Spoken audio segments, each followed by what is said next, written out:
وہ اپنے حضور جھکنے سے محروم نہ کرے. قیامت کے دن اللہ تعالیٰ لوگوں کو کہے گا کہ میرے حضور سجدہ ریز ہو جاؤ.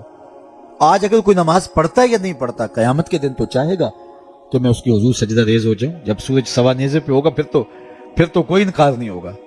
بے نمازی سجدہ کرنا چاہیں گے بھی کمر اکڑ جائے گی, نہیں کر پائیں گے.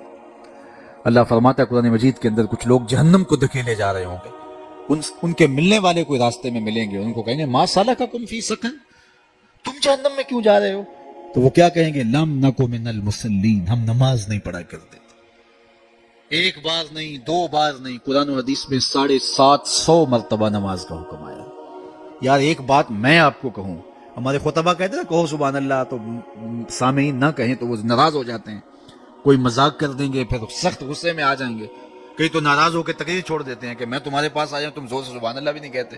تو 3 مرتبہ 2 مرتبہ 4 مرتبہ ایک مکرر ایک بات کہے اور آپ نہ مانیں یا میں نہ مانوں تو وہ ناراض ہو جاتا ہے.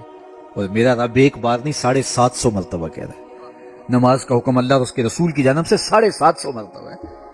کتنا ڈھیٹ پنا ہے کہ بندہ پھر بھی اللہ کے حضور سجدہ ریزی کی توفیق نہ پائے, اور وہ کس طرح جو ہے وہ ڈٹائی کے ساتھ اپنی زندگی گزار دے.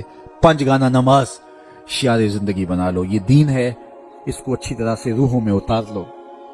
5 گانا نماز کبھی بھی تم سے قضا نہ ہونے پائے, اور اگر ہو سکے تو سحری کے سجدوں کی بھی عادت ڈال لو. اس وقت رحمتیں اترتی ہیں, رزق بٹتا ہے, کرم نوازیوں کا نور اترتا ہے. یہ جو آپ کہتے ہیں گھر میں ٹینشن بہت ہے, پریشانیاں بہت ہیں, مسائل بہت ہیں, اپنے بھی دشمن ہو گئے, شریکہ برادری نے مار دیا, کتنے مسائل ہیں. آپ سجدے تہجد کے ادا کرنے شروع کر دیں, روح کو قرار آ جائے, باطن کو چین آ جائے گا. ایک روایت میں آتا ہے حدیث پاک میں کہ جب سحری کا وقت ہوتا ہے تو شوہر اٹھتا ہے اور اپنی بیوی کو کہتا ہے اللہ کی بندی تو بھی اٹھ اور اللہ کے حضور سجدہ ریزی کرے. سارے دن کی تھکی ہوئی خاتون اٹھ نہیں پاتی, تو وہ خیر وضو کر کے واپس جب آتا ہے تو چلو میں تھوڑا سا پانی لے آتا ہے اور اپنی بیوی کے چہرے پہ چھڑک دیتا ہے اور مصلی بچھا کے نماز پڑھنے لگ جاتا ہے. تو بیوی اٹھتی ہے, دیکھتی ہے کہ میرا شوہر نماز پڑھ رہا ہے, تو اس کو بھی خیال آتا ہے, تو وہ بھی اٹھتی ہے, وضو کرتی ہے, شوہر کے قریب مصلی بچھا کے وہ بھی نماز پڑھنے لگ جاتی ہے. سحری کا وقت ہے, نیم اندھیرا ہے, کوئی دیکھنے والا نہیں. کبھی شوہر سجدے میں ہے, کبھی بیوی قیام میں, کبھی وہ رکوع میں ہے, کبھی یہ قومے میں ہے, کبھی وہ جلسے میں ہے, دونوں اللہ کے حضور سجدہ ریزیاں کر رہے ہیں. حدیث پاک میں آتا ہے دونوں کو دیکھ کے رب مسکرا رہا ہوتا ہے, اپنی شان کے مطابق اللہ خوش ہو رہا ہوتا ہے کہ میرا بندہ اور میری دہلیز کی باتیں کس قدر میرے حضور سجدہ ریزیاں کر رہے ہیں. تو صاحبو آؤ اپنی پیشانیوں کو سجدوں کے نور سے مالا مال کریں. کتنی زندگی ہم گزار چکے ہیں, تھوڑا وقت باقی ہے ہمارے پاس, بہت وقت گزار چکے ہیں, نہ جانے اٹھنے والا اگلا قدم کہاں ہے. آج موقع ہے کل نہیں ہوگا, وقت پر کافی ہے ایک قطرہ بھی آب خوش ہنگام کا, جل گیا جب کھیت برسمی تو پھر کس کا. پھر پچھتاوے سے کیا, آج کا پچھتاوا کل کی بہتری کی ضمانت ہوگی, کل کا پچھتاوا حسرت اور دکھ کو بڑھانے کے علاوہ اور کچھ نہیں ہوگا. آج لے ان کی پناہ, آج مدد مانگ ان سے, کل قیامت کو نہ مانیں گے اگر مان گیا. اقبال نے کہا تھا موسم اچھا پانی وافر مٹی بھی زرخیز, جس نے اپنا کھیت نہ سینچا وہ کیسا دہقان. آج موقع ہے, آج فرصت ہے. وہ ایک فقیر تھا, وہ بازار میں کھڑا رو رہا تھا, تو کسی نے روک کے کہا بابا کسی نے مارا ہے؟ کہا نہیں کوئی ایسی بات نہیں ہوتا. کیوں رو رہے ہو؟ کہا بس ان کے رویے نے رلا دیا.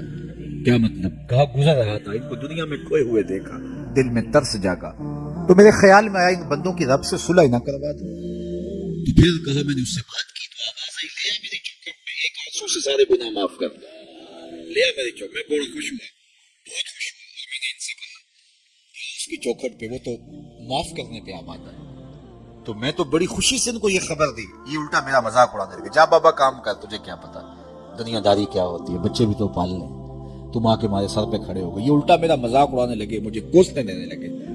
وہ تو مان رہے, یہی نہیں مان رہے, تو مجھے ان کے رویے پہ رونا آ گیا. اگلے دن وہی شخص قبرستان کے قریب سے گزرا, دیکھا کہ وہی بابا قبرستان میں کھڑا رو رہا ہے, تو پھر رک گیا. کہا بابا بازاروں میں بھی روتا ہے, قبرستانوں میں بھی روتا ہے, آج کیا ماجرا ہوا؟ کہا کہانی کل والی ہے. کہا کیا مطلب؟ کہا کل ان سے مایوس ہو گیا, آج صبح اٹھا تو ادھر آ گیا. میرا خیال یہ ہوا چلو وہ نہیں مانے تو قبرستان والوں سے بات کرتے, تو میرا یہ خیال ہوا ان کی اور رب کی صلح کروا دو. تو کہا پھر آج کیا بنا؟ کہا آج یہ مان گیا وہ نہیں مانتا, آج وہ مان رہا ہے ہم بھی مان جائیں, کل ہم مانیں گے لیکن وہ نہیں مانے گا, قبل اس سے کہ وہ وقت آئے کوئی حجت باقی نہ رہے. تھوڑا سا وقت ہے. وہ کسی نے کہا نا اج ساوی نے کھلے راوی نے,